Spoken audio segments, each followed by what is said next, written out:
All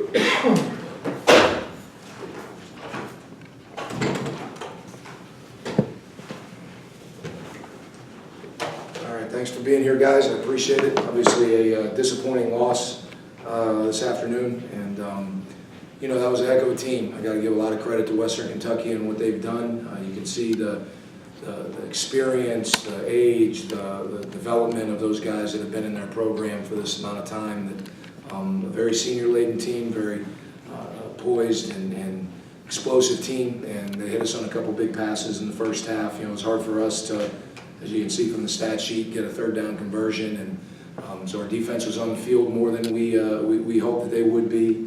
But you look at the first half, you know, 3 big passes that hurt. You know, one on a scramble by their quarterback, one on a miscommunication on a blitz on our part, and then one where they threw a really nice pass. We had pretty solid coverage on it, and they made a nice play. So, you know, you got, like I said, you got to give a lot of credit to the growth of the players that have been there. You know, a ton of juniors and seniors on both sides of the ball, and you see those kids on special teams as well, and they do a nice job in all their special teams. But our kids continue to fight. They continue to work. They come back to practice every day.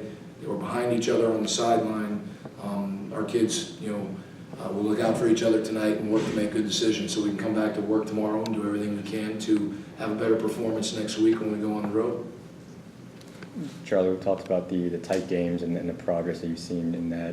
Why don't you think the progress carried forward through to today? You know, each game is its own entity, you know, and yeah, we did talk about a lot of the close games, and unfortunately today it wasn't. And you look at the first half, and like I said, you know, you had you had someone come out of coverage to come try and get a quarterback who was scrambling around instead of staying with his man. And I think what really was exposed today was their experience, the junior and senior laden team, compared to, you know, with a couple redshirt sophomores where we've got a bunch of first and second year players with some juniors sprinkled in.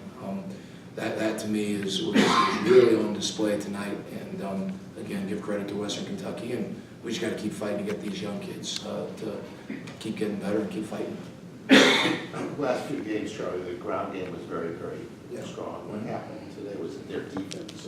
Well, again, you know, we had our 8th lineup, and then we lost Jack Shears again today, so we had another lineup change during the game. So the depth of our line, to say it's being challenged, that's an understatement at this point. It's not excuse, it's just fact. And we've lost potentially 5 guys that have starting time, you know, potentially for the season. One we'll see, you know, how Kelly keeps progressing. We'll hopefully get him back towards the end of the year, but that's uncertain. So eventually that catches up to you, especially when you go against a team like today where they got a bunch of juniors and seniors out there. And next man up, we got to fight to get those guys that are in the lineup better. And like I said, give credit to Western Kentucky and the job they're doing. Charlie, you guys normally hang close in the first half, but you went into the locker room down 24-3. What'd you see from you guys in the first half? I mean, I said it twice that we had 2 passes, one where the quarterback scrambled and we came out of coverage to come get the quarterback. We had a miscommunication on the blitz. Charlie, how do you balance the youth that you have in the program with the necessity to win? It's a challenge, and you know, when I was brought here, the goal was to build a program, and we agreed that we were going to bring young guys in and develop them. And yeah, we want to win. We expect to win, and we're fighting to do everything we can to win. And you just got to stay the course, and you got to have faith that these kids are going to get better, which you're seeing signs of it. You know, and it's tough double-edged sword when you're young and you're sustaining so many injuries, you know, at certain positions. It makes it challenging. You just got to keep fighting. Coach, when your run game couldn't be going like it did today, does that change your game plan at all? Yeah, and we tried to get the pass game going and didn't have much fortune there. You know, on some of the third down conversions, we weren't able to make some of the plays that were there. We just got to keep fighting to make those plays.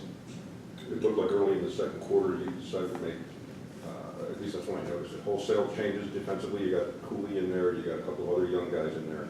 Is that a pre-planned thing or Tooley? Chris Tooley. And I noticed a couple of other guys in the back. Was that pre-planned or It was was, you know, they have such a strong pass game, Chuck, that we were playing some extra DBs in there. We were putting more coverage guys out there on the field, so that we can stay on top of them. Unfortunately, we had those two busted plays, but there were some plays that you didn't notice where we had better coverage. It just, you know, that was part of the game plan. Is Jalen healthy? He was fighting a flu last night, so. Is Jack okay now? Well, I'll find out from the doctors. He's getting checked out for, HIPAA laws restrict me, but I'll find out from the doctors more tomorrow. I think he'll, if you were asking for next week, I think it'd be questionable. And then Trey? Trey's okay. He ended up going back in there.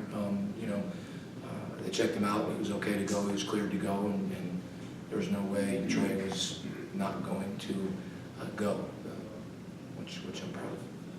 They seemed like they were going after him at the end of that game, kind of low. Going after? West, going after Trey on some of their blocking schemes. And that looked to me, at least in one of the plays that I saw. Yeah, you know, it's Trey's going to have a lot to deal with. I mean, he's a heck of a player, and his stats aren't where they were last year, but a lot of the NFL scouts agree with me. He's playing better than he was a year ago.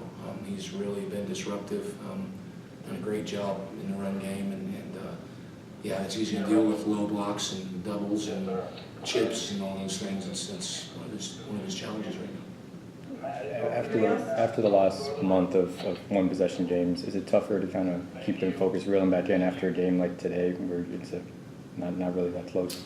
I think, you know, every week is a challenge, whether you're coming off a win or coming off of a loss, regardless of what the score is either way. I think every week has its own challenge. Our challenge this week is to put this one to bed. Like if we had a big win, you know, sometimes that's just as challenging to get over that and move on. And so we've got to face that challenge and again make good decisions tonight and come back to work tomorrow. Thanks, Coach. Thank you. Thanks, Charlie. Thank you, Coach.